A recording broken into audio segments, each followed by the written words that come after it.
Panglima TNI Jenderal Andika Perkasa mewanti-wanti calon penggantinya, Laksamana Yudo Margono. Andika memberikan masukan jika tantangan menjadi seorang Panglima TNI sangatlah banyak dan berat, sebagaimana dikutip dari tribunvideo.com. Selain menyampaikan tantangan menjadi Panglima TNI sangatlah banyak, Andika juga mengatakan masalah akan selalu ada. Namun ruang perubahan dan perbaikan juga akan selalu ada. Meski begitu, Andika Perkasa yakin Yudo Margono akan mampu menjadi Panglima TNI. Andika juga meyakini bahwa Presiden Jokowi memiliki berbagai pertimbangan dalam menunjuk Yudo Margono menjadi calon penerusnya. Ia juga menyebut bahwa Presiden Jokowi yakin Yudo Margono mampu menjalankan posisi Panglima TNI. Penunjukan Yudo Margono menjadi calon Panglima TNI juga direspon positif oleh Andika Perkasa. Mantan Kepala Staf Angkatan Darat itu mengaku senang Yudo ditunjuk menjadi calon Panglima TNI. Tantangan untuk Pak Yudo banyak,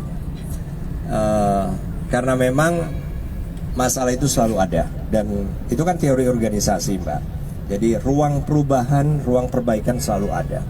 Tapi Presiden mempercayakan kepada Kasal untuk menjadi Panglima, pasti sudah melalui berbagai pertimbangan yang Presiden yakin Pak Yudo akan mampu menjadi Panglima. Nah, itu aja ya.